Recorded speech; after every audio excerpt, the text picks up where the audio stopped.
여러분, 외국인은 알 수 없는 한국인만이 가지고 있는 정을 알고 계시죠?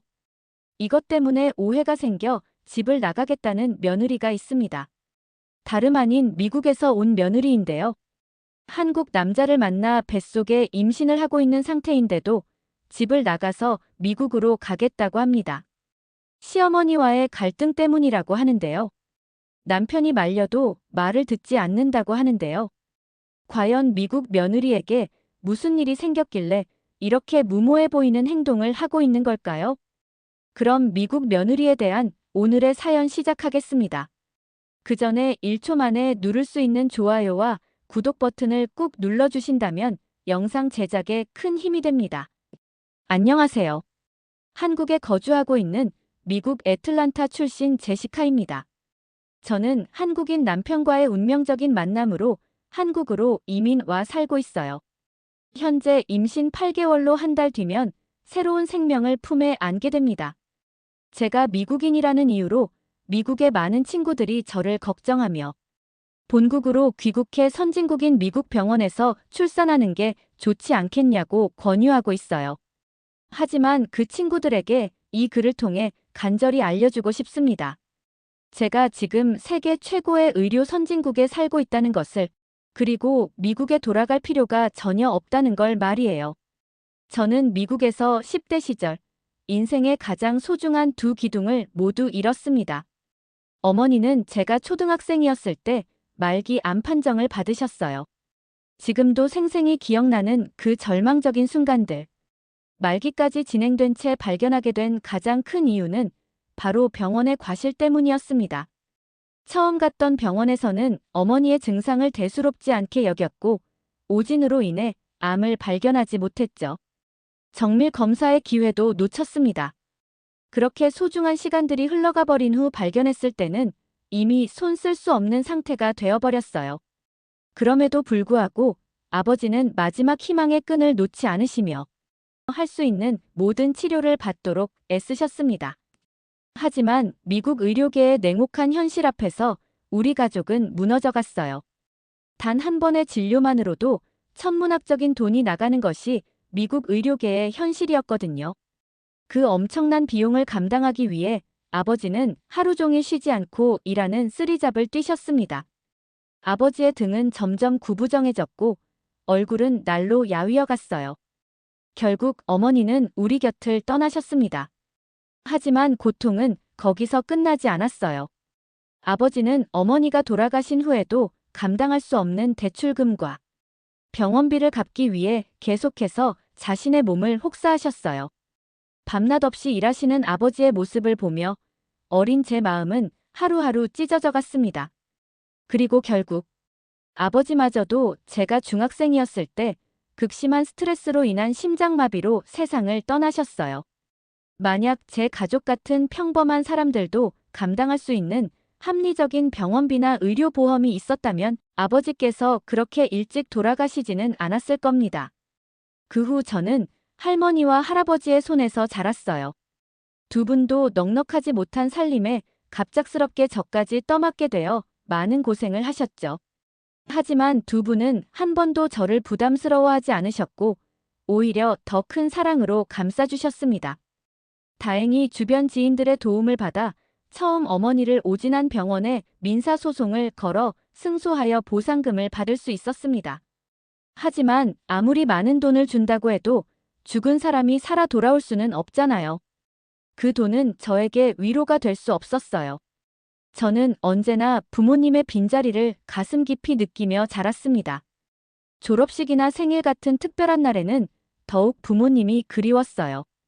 다른 친구들이 부모님과 함께 기뻐하는 모습을 볼 때마다 저 혼자만 쓸쓸히 서 있는 기분이었죠. 할머니와 할아버지가 저 때문에 노인이 되어서도 고생하시는 모습을 보는 것도 항상 죄송스러웠습니다. 그렇게 조부모님의 헌신적인 사랑 아래 자라며 대학에 진학했고 그곳에서 제 인생을 완전히 바꿔놓을 운명적인 만남이 기다리고 있었습니다. 바로 지금의 남편이 된 한국인 유학생과의 만남이었죠. 같은 대학에서 만난 남편은 상처투성이었던 저를 따뜻한 사랑으로 보듬어 주었어요. 부모님 없이도 이렇게 훌륭하게 성장한 당신이 정말 자랑스럽다며 늘 저를 격려해 주셨죠. 조부모님께서도 정말 잘 키우셨다고 칭찬을 아끼지 않으셨습니다. 그의 따뜻한 말 한마디 한마디가 얼어붙었던 제 마음을 녹여주었어요. 저희는 대학을 졸업한 후 아름다운 결혼식을 올렸습니다. 그리고 새로운 인생의 시작을 위해 한국으로 건너오기로 결정했어요. 솔직히 말하면 처음에는 두려웠습니다. 한국어도 초보 수준이었고 한국 문화를 직접 경험해 본 적이 없었거든요. 하지만 미국에서는 아픈 기억들만 가득했고 새로운 마음으로 진정한 어른으로서 인생을 시작하고 싶어서 용기를 냈어요. 인천공항에 발을 디딘 순간부터 한국은 저에게 놀라운 첫인상을 선사했습니다. 구석진 공간까지도 먼지 하나 없이 깨끗하고 청결한 공항을 보며 정말 깜짝 놀랐어요. 심지어 공공 화장실까지도 너무나 깨끗해서 여기가 정말 무료 화장실이 맞나? 라고 몇 번이고 확인했을 정도였습니다. 한국 적응에 대한 걱정이 컸는데 한국과의 첫 만남부터 너무 좋은 인상을 받아서 그 걱정들이 빠르게 사라지기 시작했죠. 한국에서 거주해본 외국인들은 다 공감하겠지만 한국은 정말 적응하기 수월한 나라예요. 어디를 가든지 영어 안내문이 친절하게 적혀 있고 카드 하나로 교통카드 기능까지 모든 것을 해결할 수 있어서 너무 편했습니다. 도심 한가운데서 길을 잃을 걱정도 전혀 없었어요. 어디서든 와이파이가 연결되어 바로 검색할 수 있었거든요. 그 덕분에 한국어를 잘 모르는 상태에서도 용기 내어 여기저기 많은 곳을 돌아다닐 수 있었고 그러면서 한국어도 놀라울 정도로 빠르게 늘었습니다. 하지만 제가 한국인과 결혼하기를 정말 잘했다고 가슴 깊이 느낀 가장 결정적인 순간은 바로 병원에 갔을 때였어요. 집 근처에는 언제든 빠르게 갈 수 있는 병원이 있었고 아프면 복잡한 예약 절차 없이 바로 가서 접수하고 진료를 받을 수 있더라고요. 미국에서는 병원에 갈 일이 생기면 먼저 전화를 걸어 진료 가능 여부를 확인하고 예약해야 했어요. 하지만 사람이 아픈 게 어떻게 미리 계획하고 예약할 수 있는 일인가요? 그래서 아프기 시작하면 며칠 동안 참고 견디다가 겨우 병원에 간 적이 한두 번이 아니었습니다. 한국의 의료 시스템은 제게 꿈만 같은 현실이었어요. 심야에도 운영하는 병원들이 있다는 것도 놀라웠습니다. 한국의 뛰어난 치안 덕분에 가능한 일이라고 생각해요. 늦은 시간에 갑자기 아파도 걱정할 게 전혀 없으니 얼마나 안심이 되던지요. 한국에 살면서 병원에 갈 일이 생길 때마다 저도 모르게 눈물이 흘렀어요. 물론 빠르고 효율적인 병원 이용 때문이기도 했지만 더 중요한 이유가 있었습니다. 바로 한국의 의료 체계가 철저히 사람을 우선으로 생각하며 국민의 건강을 최우선으로 돌아간다는 것이었거든요. 한국에서는 평범한 소시민들이 큰 병에 걸려도 경제적 파탄을 걱정할 필요가 없었습니다. 매달 감당하기 힘든 보험료를 내지 않아도 병원비 걱정 없이 치료받을 수 있으니까요.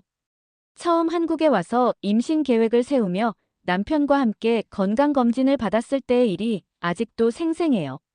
미국에서의 경험 때문에 검사 하나만으로도 엄청난 비용이 나갈 거라고 각오했죠. 그래서 꼭 필요한 검사 한두 개만 신중하게 골라받으려고 했는데 남편이 대여섯 개가 넘는 정밀 검사들을 망설임 없이 신청하는 걸 보고 깜짝 놀랐습니다. 그리고 검사가 모두 끝난 후 받은 청구서의 금액을 보고는 더욱 놀랐어요. 이 정도의 합리적인 금액만으로도 최고 수준의 의료 서비스가 가능하다는 걸 한국에 와서야 알게 되었거든요. 그전까지는 미국처럼 천문학적인 비용을 지불해야만 제대로 된 의료 서비스를 받을 수 있는 줄 알았어요. 이렇게 처음 경험해보는 놀라운 생활 환경과 외국인인 저를 진심으로 따뜻하게 맞아준 남편의 한국 가족들 덕분에 저는 한국에서 매일매일이 행복의 연속이었어요. 어릴 때부터 가족의 사랑이 그리웠던 저는 아이도 여러 명 낳아서 따뜻한 대가족을 꾸리고 싶다는 꿈을 키우고 있었습니다. 그래서 한국에 온 지 반년도 채 되지 않아 아이를 갖기로 결심했어요. 감사하게도 곧바로 임신 소식을 듣게 되었죠. 저와 남편은 뱃속에서 자라나는 소중한 생명을 기다리며 하루하루를 행복과 설렘으로 보내고 있습니다. 삶에서 가장 큰 기쁨 중 하나인 가족의 사랑을 충분히 받지 못했던 제 지난 날들이 이제는 모두 의미 있는 과정이었다는 생각이 들어요. 그 모든 아픔과 시련이 저를 더 성숙하게 만들었고 지금의 소중한 행복을 더욱 깊이 느낄 수 있게 해주었으니까요. 한 달 후면 한국 땅에서 태어날 우리 아이를 생각하니 가슴이 벅차오릅니다. 세계 최고 수준의 의료진과 시설에서 안전하게 출산할 수 있다는 확신, 그리고 이 아름다운 나라에서 아이를 키울 수 있다는 기대감으로 매일이 설레어요. 그래서 한국에서 얻은 이 행복한 가정이 너무나 소중했어요. 이제 앞으로도 이렇게 살기 좋은 한국에서 사랑하는 가족들과 쭉 행복하게 살 일만 남았다고 마음 깊이 확신했죠. 매일 아침 일어날 때마다 이 모든 것이 꿈은 아닐까 싶을 정도로 감사한 마음이었어요. 그런데 어느 날 밤 남편이 평소와는 다르게 술을 많이 마시고 늦게 들어왔더라고요. 한국은 워낙 안전한 나라니까 늦게 들어오는 것 자체는 전혀 걱정하지 않았지만 왜 이렇게 술을 마셨는지 그것만이 걱정이었어요. 게다가 평소에 술을 거의 마시지 않는 사람이었거든요. 무슨 일 있어요? 조심스럽게 물어보니까 남편이 갑자기 눈물을 펑펑 흘리더라고요. 그 모습을 보는 순간 제 가슴도 덜컥 내려앉았어요. 남편은 떨리는 목소리로 말했습니다. 낮에 시아버지에게서 연락을 받았다고 했어요. 시아버지께서는 시어머니가 위암 3기 판정을 받았다는 청천벽력 같은 소식을 전해주셨다고 해요. 이미 상당히 진행된 상태라 바로 수술을 하고 항암 치료를 시작해야 한다고요. 그 순간 저는 온몸이 얼어붙는 것 같았어요. 한국에 오고 나서 저에게 늘 친절하고 다정하게 대해주신 시어머니가 계셨거든요.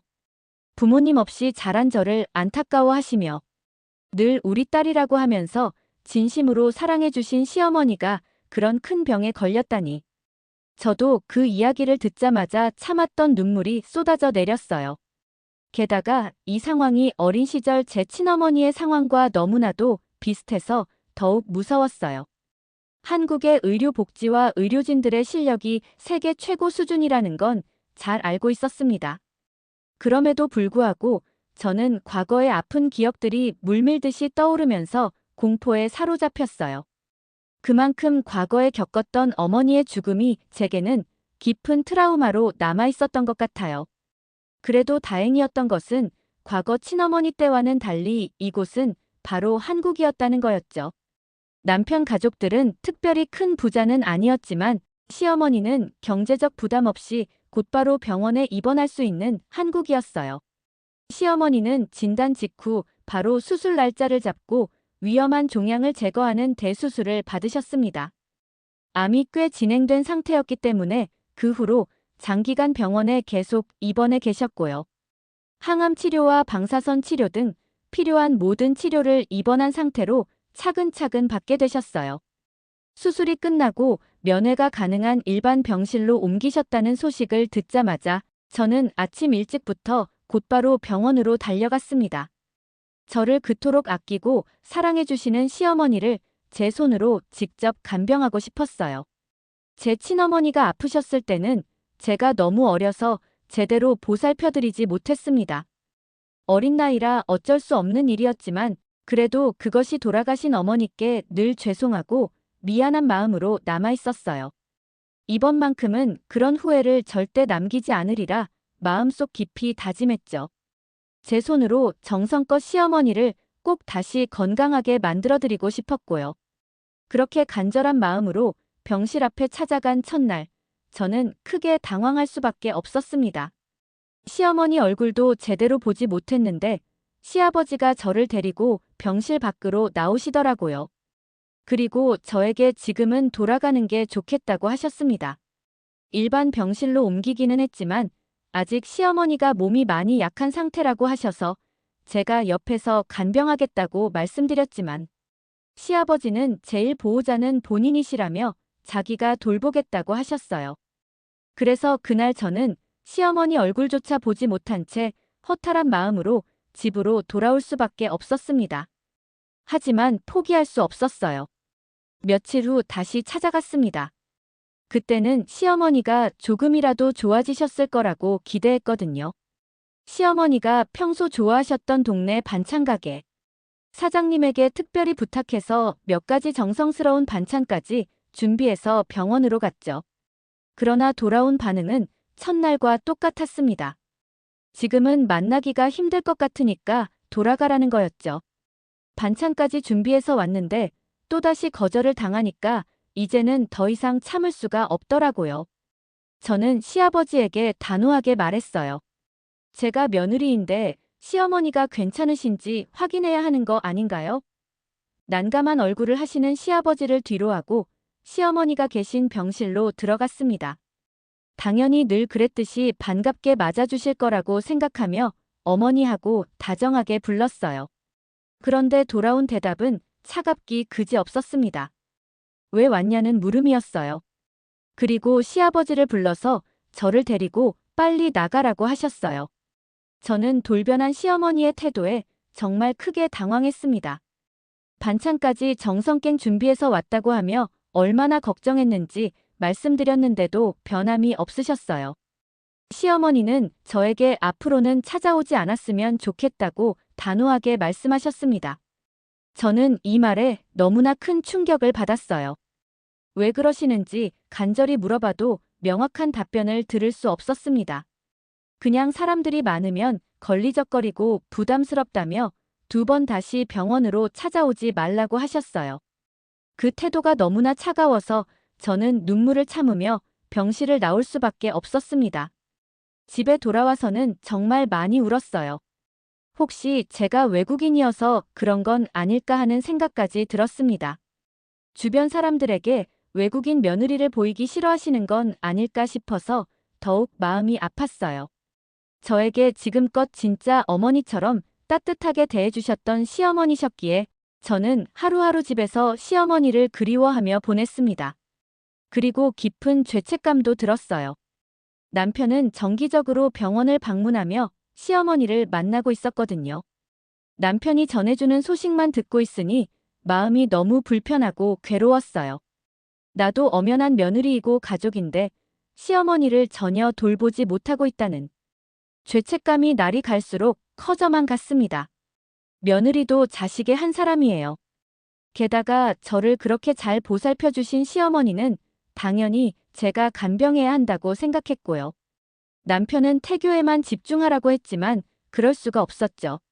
마음이 이렇게 무거운데 어떻게 태교에만 신경 쓸 수 있겠어요?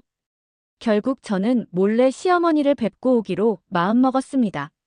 사실 시어머니가 다시는 찾아오지 말라고 하셨던 그 차가운 말씀이 떠올라 많이 망설이기도 했어요. 또 갔다가 큰 소리까지 내시면서 저를 다시 쫓아내실까봐 두렵기도 했고요. 그렇지만 저는 시어머니를 꼭 뵈어야 했어요. 가서 쫓겨나더라도 시어머니를 1시간이라도 보살펴드리고 직접 의사 선생님께 상태도 자세히 듣고 싶었거든요. 그래서 아무에게도 미리 연락하지 않고 조용히 병원으로 찾아갔습니다. 병실 문 앞에서 살며시 안을 들여다보는데 남편이 먼저 와 있는 걸 발견했어요. 남편이 이미 와 있을 줄 몰랐던 저는 당황해서 휴게실로 가서 남편이 떠날 때까지 기다리려고 했습니다. 그런데 그때 병실 안쪽에서 남편과 시어머니의 대화 소리가 들려서 무의식 중에 살짝 안을 들여다보게 되었습니다. 남편은 시어머니께 얼마 전 산부인과에서 찍은 제 뱃속 아기의 초음파 사진을 보여드리고 있었어요. 그리고 놀랍게도 시어머니는 그 작은 초음파 사진을 보시며 눈물을 흘리고 계셨습니다. 그러면서 남편에게 제 몸은 어떤지, 입덧이 심하지는 않은지 세세하게 물어보셨어요. 심지어 제가 먹고 싶은 음식이 있다면 외출 허가를 받고 집에 가서라도 직접 만들어주고 싶다고까지 하셨어요. 그 말씀을 듣고 저는 너무나 놀랐어요. 저를 그렇게 차갑게 쫓아내셨던 시어머니가 맞나 싶어서요.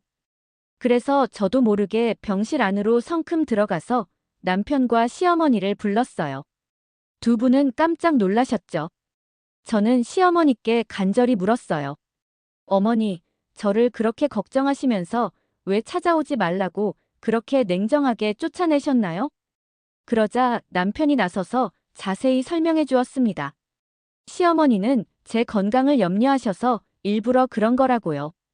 아무리 소독을 철저히 하고 깨끗한 환경이라고 해도 병원은 아픈 사람들이 많아서 언제 무슨 일이 생길지 모른다고 걱정하셨대요. 저는 임신 중이라 각별히 더 조심해야 하고요. 게다가 매번 먼 거리의 병원까지 오가는 것도 임신한 몸에 무리가 될 테니까 걱정이셨다고 해요. 무엇보다 뱃속 아기에게 아픈 사람들이 많은 병원 환경이 태교에 좋지 않을 것 같다고 생각하셨대요. 좋게 말하면 말을 안 들을 것 같아서 일부러 차갑게 대하셨다고 했어요. 시어머니는 저에게 진심으로 상처를 줘서 미안하다고 하셨죠. 그 말씀을 듣고 저는 시어머니를 끌어안고 엉엉 울었어요. 그런 깊은 뜻도 모르고 저는 시어머니를 오해해서 원망까지 했다고 사과드렸어요. 시어머니도 눈물을 흘리시며 말씀하셨어요. 사실 손녀를 엄청나게 보고 싶었다고요. 그러나 당신 때문에 제가 무리하다가 뱃속 손주에게 잘못된 일이 생기면 그게 더 큰 죄책감이 될 거라고 생각하셨다고요. 저는 한국은 버스나 지하철이 모두 너무 편리하고 안전한데 뭐가 걱정인지 모르겠다고 말씀드렸어요. 주변에서 임산부에게 양보도 많이 해주고 지하철이나 버스에 사람이 많아도 주로 빈 좌석이나 내리기 쉬운 문 옆자리를 양보해 준다고요. 심지어 누구든 도움이 필요한 사람을 돕고 싶어하는 따뜻한 문화가 있다고 설명해 드렸죠. 시어머니는 원래 부모는 자식에 관련된 일이라면 아무리 사소한 것이라도 다 걱정스러운 거야라고 하셨어요. 그때 저는 제가 정말로 시어머니에게 딸로 여겨지고 있다는 걸 가슴 깊이 느꼈어요. 제가 한 번도 제대로 가져보지 못했던 부모님의 사랑, 진짜 가족의 사랑을 받고 있다는 걸 비로소 깨달았죠. 따지고 보면 지금 목숨을 걸고 힘든 치료를 받으며 투병 중인 분은 바로 시어머니셨습니다. 그런데도 임신한 제가 조금이라도 무리할까봐 그렇게 걱정해 주시는 것이 정말 진짜 어머니의 마음이었어요. 그 순간 저는 한국에서 진정한 가족을 만났다는 것을, 그리고 제가 얼마나 큰 사랑을 받고 있는지를 깊이 깨달을 수 있었습니다. 모든 오해가 풀리던 그 순간 저는 마치 새로운 세상을 만난 것 같았습니다. 그날 이후로 마음 놓고 편하게 시어머니의 병문안을 갈 수 있게 되었어요. 갈 때마다 왜 이렇게 자주 오냐며 잔소리를 듣기는 했지만 그 한마디 한마디가 이제는 따뜻한 어머니의 걱정으로만 들렸습니다. 어릴 때 부모님을 일찍 여인 저에게는 이런 잔소리조차 들을 수 없는 사치였거든요. 그래서 시어머니의 따스한 관심 어린 한마디가 얼마나 소중한지 뼛속까지 느낄 수 있었습니다. 오히려 시어머니와 나누는 대화와 그 속에 담긴 따뜻한 사랑이 태교에 더 큰 도움이 되는 것 같았어요. 지금 저는 임신 8개월이며 다음 달이면 새 생명과 만나게 됩니다. 그동안 시어머니도 많이 회복되어 현재는 통원 치료를 받고 계세요. 시어머니의 치료 과정을 지켜보면서 한국의 병원과 의료, 복지가 정말 세계 최고 수준이라는 것을 다시 한번 깨달았습니다. 만약 미국에 있었다면 뱃속 손주를 보지 못하고 떠나셨을지도 모른다는 생각이 들어서 한국에서 치료받을 수 있다는 것 자체가 얼마나 큰 축복인지 절실히 느꼈어요. 시어머니가 건강을 되찾아가는 모습을 보며 돌아가신 부모님이 자꾸만 떠올랐습니다. 친어머니가 한국에 계셨다면 애초에 병원에서 오진 같은 일은 없었을 거라는 확신이 들어요. 한국 의료진들은 정말 꼼꼼하고 유능하신 분들이니까요. 이민자로서 한국에서의 삶은 저에게 말로 표현할 수 없는 큰 축복이었습니다. 수준 높은 의료 서비스와 편리한 생활 인프라, 그리고 무엇보다 가족의 따뜻한 사랑 덕분에 매일을 감사하며 살아가고 있어요. 제 이야기가 한국에서 새로운 삶을 시작하려는 분들에게 조금이나마 용기와 희망을 드릴 수 있다면 좋겠습니다. 그리고 저를 걱정해 주시는 모든 분들께 말씀드리고 싶어요. 저는 지금 세상에서 가장 안전하고 편안한 환경에서 출산을 준비하고 있다고요. 처음에는 냉정한 시댁의 이야기처럼 보였지만 그 속에는 말로 닿을 수 없는 깊은 사랑과 배려가 숨어 있었습니다. 가족을 진심으로 아끼는 한국의 정, 그리고 세심한 배려가 녹아있는 따뜻한 문화의 진면목을 이번 일을 통해 뼈저리게 느꼈어요. 한국에서 경험한 진정한 가족의 사랑이 제 인생의 가장 소중한 선물이 되었습니다. 오늘의 사연은 여기까지입니다. 지금까지 감동물씬이었습니다. 이야기가 마음에 와 닿았다면 구독과 좋아요, 알림 설정까지 부탁드립니다. 여러분의 따뜻한 댓글 하나하나가 저희에게는 큰 힘이 됩니다. 오늘도 여러분 모두가 즐겁고 행복한 일만 생기기를 바랍니다.